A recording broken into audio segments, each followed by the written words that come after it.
Hey, what's up? It's me, Awesome Ally. And I'm Raisa, and welcome back to another amazing Facebook Live. And today we're going to be talking about being honest with yourself and what does it mean to have that kind of honesty, especially in your business, being an entrepreneur, and being just a person yourself. But first, we're going to start it off with our quote of the day. Yes.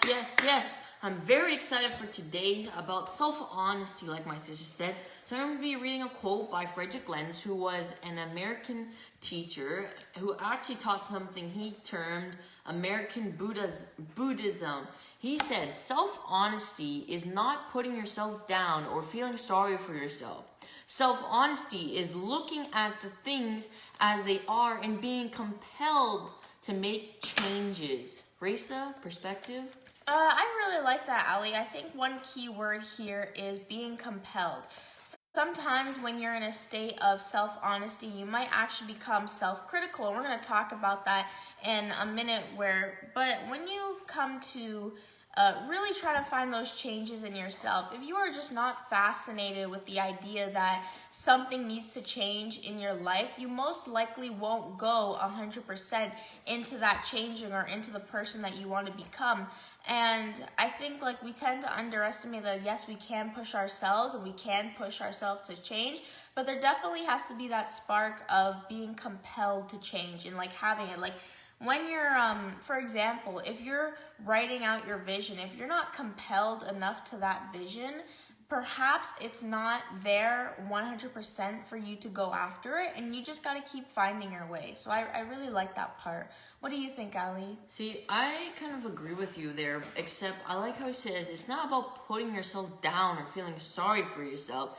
It's about looking at the things as they are and then being compelled to change them. You know, I think people tend to look at self-honesty and then also go into self-sabotage, which is something we're going to be talking about later. And then, they get all sad and they turn to self-pity, and then they look at other people and oh, look how bad my life is. You're going to help me out here. And then they use this sort of sense of guilt so they can get up there. And that's not what this is about. So today, I'm going to be talking about the importance of self-honesty, the difference between the importance between being honest with yourself and versus self-sabotage. Okay, those are my parts. Rachel's going to be talking about. Raisa? Oh, yes, I'm going to be talking about the current realities of being honest with yourself. So our first part, as Ali said, is the importance of honesty and really differentiating between self-sabotage and honesty. Are you being too critical of yourself? So once we get that down packed, we're going to be moving on to the realities of being honest with yourself, which is your past, your present, your future. And it kind of relates into this activity that I wanted to try out and really have because I think it's really beneficial, but we're gonna get to that. And if you are in the stream, make sure that you say hello, give us a wave. Thank you for the likes and the loves. Keep doing it and keep sharing. This is gonna be a really great one. Okay, Ali, let's get started. All right, perfect. So today we're gonna be talking about the importance of self-honesty. So the first thing, going back to our quote actually, the first thing is being honest with yourself, which means being real, being straight with yourself. So that, like in the quote, how it said, it's not about putting yourself down, but it's looking at the things in your life right now and being compelled to change it. I mean, all right, this is my life, and Ali, when you look in the mirror in the morning, when you're in the shower, or when you're going out of the shower, do you like how you're looking? No, you don't? Alright, what are you going to do to make that better? You're going to start to eat healthy, which is one of the most important parts of getting that nice look is, you got to go on a certain meal plan. You're going to start to do that. Yes? Okay, fine. Do you have a weekly workout routine scheduled? Yes, I do. Then when you go there, you got to push yourself harder, Got to work harder than everybody else to attain that. Alright, perfect. Next part, going to go through in the 7 categories of life. And then the next one, financials. All right, Ali, do you like how your bank account's looking? When you open that TD app, and you see that dollar sign looking back at you, do you like it? Yes? No? Okay, no, you don't. Perfect. What are you going to do to change that? right? All right, hustle harder. You're going to do other things that other kids aren't going to do. Fantastic. How's your family life looking? Do you have that connection that you want with people? No, you don't? All right, what are you going to do? You're going to start arguing less, or you're going to start to be more open to other people's ideas? Yes? Awesome. Perfect. And then you're going to go through these different categories to see where you're going to do a self-assessment test, Be honest with yourself. Document yourself at points that you know and not trying to compare yourself to other people. This is about being yourself. Only you really know what it's like. And if you're not going to be honest with yourself, you can't be honest with other people. You're not going to be able to change other people if you can't even look at yourself and be straight with yourself. You know what I mean? The next one is you're going to start to feel less afraid, right? If you've had someone who's recently passed away, right, and you think it's your fault, that's why they passed away, it was your fault, you think you did it, and then you're putting that weight on your shoulders, you got to look at it and say, did I really do this? No, I did not. Maybe it was just a time. Maybe they were already sick in the before.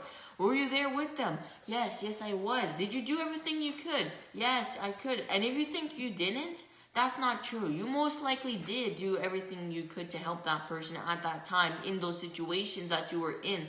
At that moment, you made the right decision. Just remember that. If you were by their bedside, remember that they passed away next to you, by your bedside. Right there. They had those last special moments with you next to them. So don't be holding that whole weight of someone passing away on your shoulders. Or if you're trying to keep a secret from somebody, just by being straight with yourself, and then it's like, all right, this is honest, I can't hold this anymore, and then finally letting it out, you'll feel that weight kind of come off, that little bit of pressure that's been holding down, you feel it come off for a sec. Then you'll gain some more clarity, being able to see what's actually happening. What am I doing that's wrong? You're going to be more clear up here. And then you also create some mental strength. You be mentally healthier, because with that clarity comes more productivity, more efficiency. And if you're not trying to say, I'm not trying to go into self-honesty to get more productive, be more hustle, that's okay. You're trying to be more happy, awesome. It'll make you more rationally able to think in certain situations when there might get upsetting, or there's a lot of tension between people. With that extra mental clarity that you might have with the other person, because you're straight with yourself and you know how you're going to react in certain situations, you'll be able to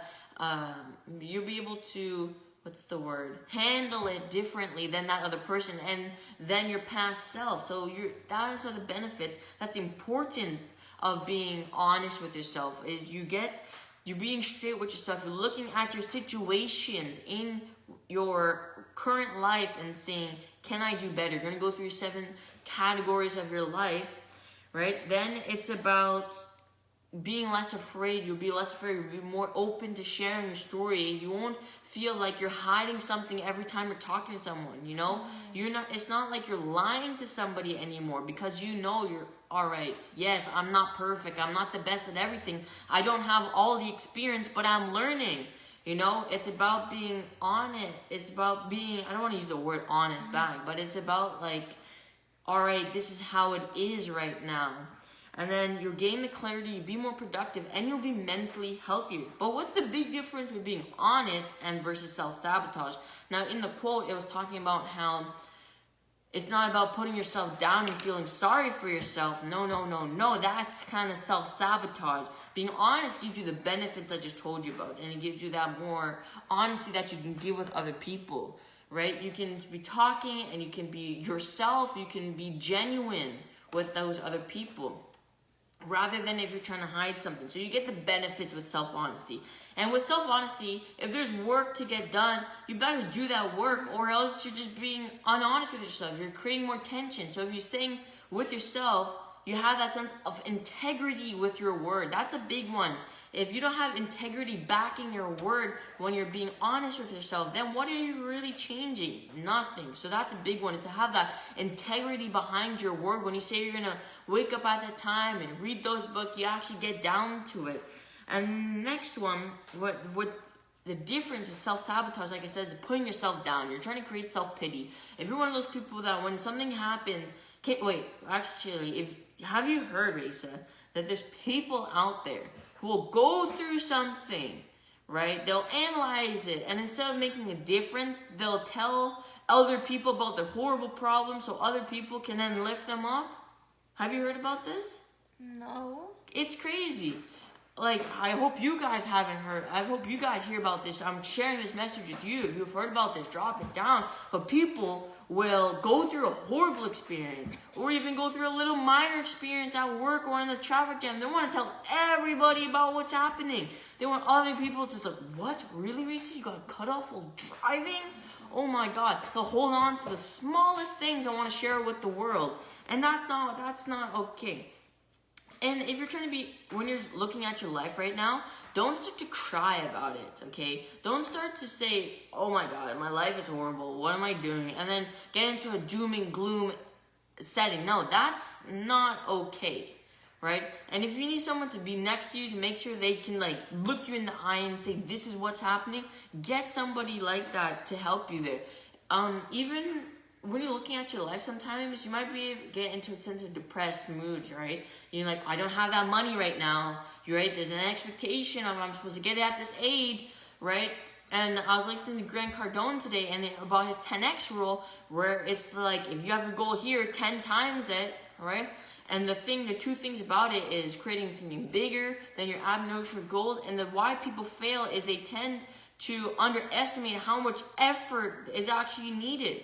So if you're thinking that right now, if I'm trying to make that $1 million by January, right, you might be underestimating how much effort you might be putting in. And if you're putting in the same amount of effort that you are right now, and you're only making 100,000, and you're trying to get to that next million, you're going to have to make a jump. You can't be at the same. And then when January rolls around, and you're at 700,000, and you start to doom and gloom yourself, it's like, all right, did I really put in the extra effort? Did I phone call more people? Did I reach out? Did I go and meet and network with more people? No, I didn't. I did the same thing. Then why are you trying to expect something if you're just going to stay at the same level? You got to take that next jump. And if you're going to look at yourself and then start to eat away at yourself, like, oh, I'm so sad, a whole binge watch, a whole Netflix, eat a tub of ice cream, order some McDonald's on the Uber Eats app, and then go away and just take a nap for the next 9 hours and then wake up at 12 o'clock and understand, why am I not getting here?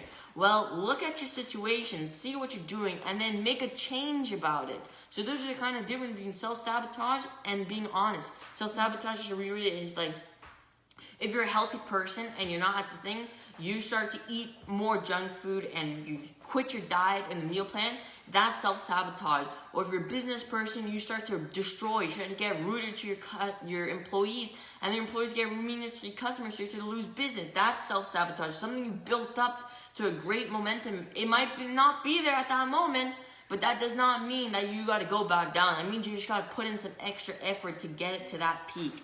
All right, Teresa, take over. Oh my goodness, thank you so much, Ali. That was absolutely amazing. Wow, powerful words from awesome Ali right here. He is talking about some really great stuff about self-sabotage, and this would be a great assessment to see. Are you self-sabotaging yourself without even knowing? So we're going to keep it up with the momentum here and talking about your current realities, and that is your past, your present, and your future. When we talk about honesty with yourselves and these three realities, we're not talking about anybody else but yourself. We're not talking about the environment. We're not talking about the situation.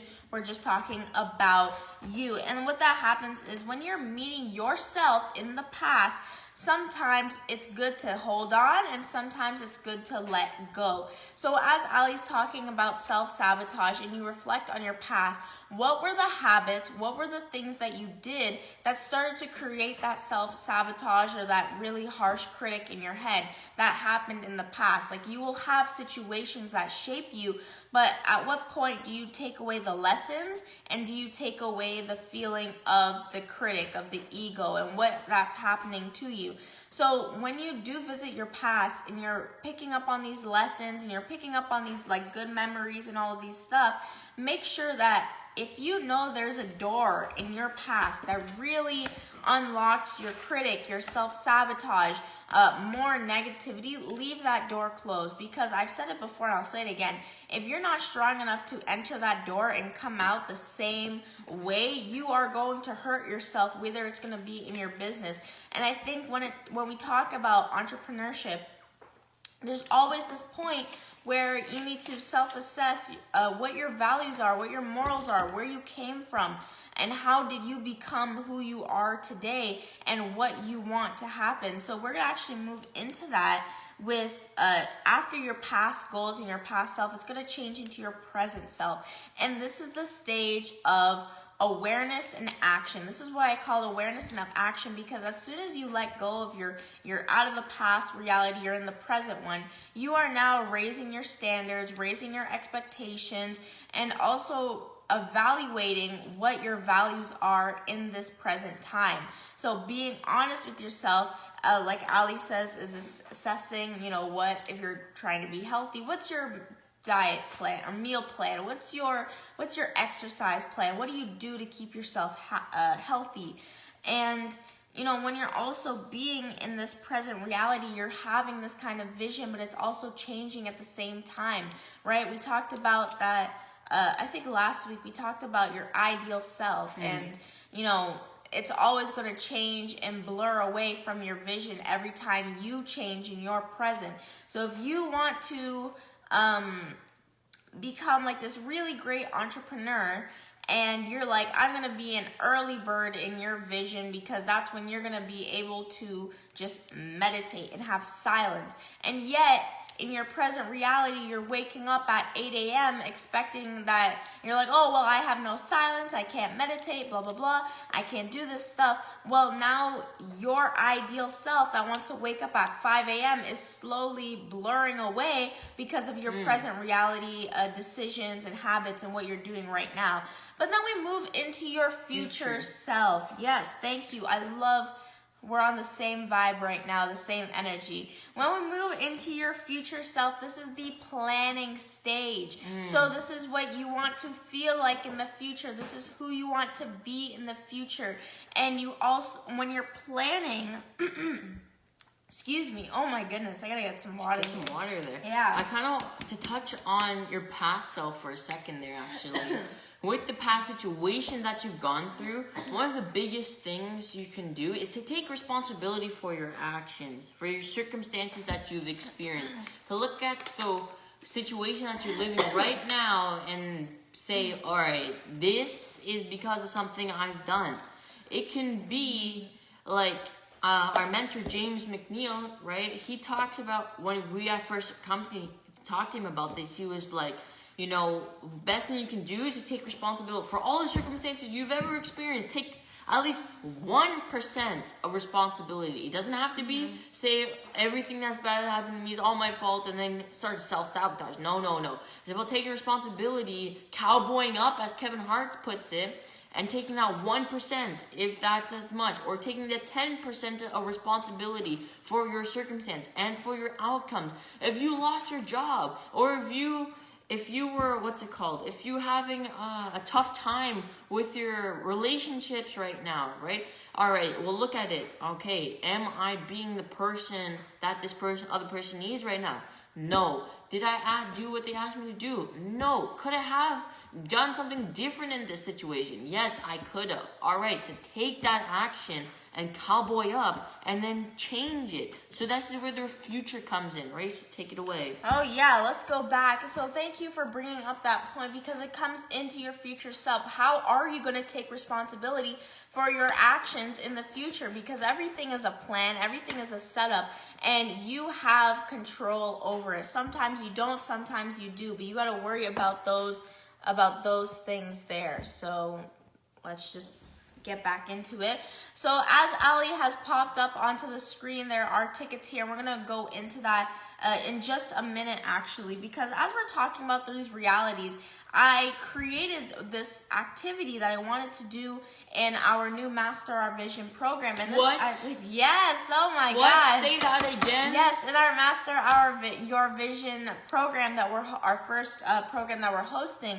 And this is writing letters to your past, your present, and your future self. And as we said, it's not about the situations and the other people and everything around you. It is actually, healthy looking within. Looking within in a healthy way. There we go. Yeah, and when you do this, Risa, so actually before we get into that, what are the benefits of this? Like, when you look back at yourself and you do the letter writing activity, what are some of the benefits? Like, why is it important to actually do this? Well, yeah, of course. Let's get right into that. But I think it's better to actually explain what it is. So so that you can actually see the benefits. But thank you for reminding me. When you're writing a letter to your past self, again, it's making sure that you're closing doors on the stuff that really won't help you in the future. Really, the stuff you won't tell your kids or your future self about it. And it's just saying it's an acknowledgement and it's a gratitude as well. Yeah. That's what the past is. Acknowledgement and gratitude and reminiscing on the good memories. And you're going to write to your past self, your dear past self, here's what happened. Thank you for being so strong to get me through this situation, blah, blah, blah, blah. And then you move into your present self. Okay, present self, here's where we're at. We're doing this amazing program with Raisa and Ali. This is where we're going to go. This is what I'm doing right now. We just dissected, blah, blah, blah. So your present self is actually like a first person diary, like a journal for that one letter, right? And then the third person. Future self. Yeah, so your future self now is, dear future self, the first line, I am coming for you. Dear future self, I am here. Here's my plan. Exactly. I'm on my way. Dear future self, this is my plan. These are my habits. This is what I'm going to be continuously doing every single day so that I could come and reach you. And we are going to live the best life ever. And I feel like this is the benefit here, because when you are stuck, we were talking about being unstuck on a podcast. Like last week, I think. Last week. Thursday we were on a podcast. Thursday we were on a podcast. We're talking about Ali got 4 ways to be unstuck. And when you're stuck and you look at these letters, these are kind of like love letters to yourself, because you're putting in that component of being compelling. You are actually not waiting for that fascination. You're not waiting for that moment where the voice in your head and it's like a spiritual download. You're not waiting. You're doing it in a healthy way where you yourself create those endorphins, create that happy feeling, create that compelling feeling that, okay, something is changing in my life. Okay, there's momentum going here. And I think that's one of the biggest benefits, because before you can become a new person, you must show that you're going to have the proof. So Ali was saying your mouth has to believe, whatever you say, your mind has to believe for you to do. So when you're talking about your past self, you're saying, okay, here's my acknowledgement. You're doing your present self. Okay, here's where I'm at right now. Awareness and action. Okay, future self, this is what I'm going to do. You have those 3 letters. Okay, you have completed those 3 steps for you to become a new person. And that's actually what we're going to be doing. So I'm going to kind of close it off here and let Ali take the reins on this. Amazing. About our program. Exactly. So with our program, which is happening October 24th, that's October 24th, 2020. Mark that in your calendar if you're watching this right now. Make sure to share this out to your friends and family. October 24th, Master Your Vision is coming to you virtually. And like Raisa said, this is one of this letter writing activity that we just kind of run through with you. We're actually going to be walking with you in detail, step by step with you. If you're having a problem, we're going to be there right next to you. All right, what's the problem you're facing? Oh, you kind of feel a bit of tension here? That's okay, no problem. This is what you can kind of do. Wow, amazing. We're going to give you that sense of relief that you need to be honest, be straight with yourself that we've been saying. right? Being straight with yourself to be able to get that vision that's within you untangled and then out on that board where you can wake up in the morning and spark that fire. You know, with your future self, if you're saying you're going to wake up at this time, right? You're going to be wake up before you go to sleep. It's the last thing you're going to be able to see your future self, your future vision is going to be on this dream board of yours. And the last thing you see before you go to sleep, you're going to look up at the ceiling or look at your wall and see it. And that fire is going to be starting up inside of you. And as you sleep, that fire is going to be like 5 a.m.'s coming. Boom! It's going to just erupt and you're going to wake up. You're going to get that time to meditate. You're going to be starting to implement those habits that you said you're going to start. And you're going to be able to start to do these things. You're going to also get those lessons and more daily action plans like Race has said. And it's only for $15. And right now on this live, as you can see, it's just popped up. You click that link right now. $15. You click that link. Get into this program right now today. It's October 24th. That's October 24th. $15. You're going to be able to walk through this, master your vision, and make sure you... Okay, I'll do it. Keep talking. Sorry. And make sure you are that person, the future self that you want to be. And if you're watching the recording of this, fantastic. It's in the link above. Click it and get into the program right now. So that is what we have for you today. This was presented by APSO. Awesome people. Shaping our world. Remember, you are awesome. And you can make the world a better place. Bye. Bye.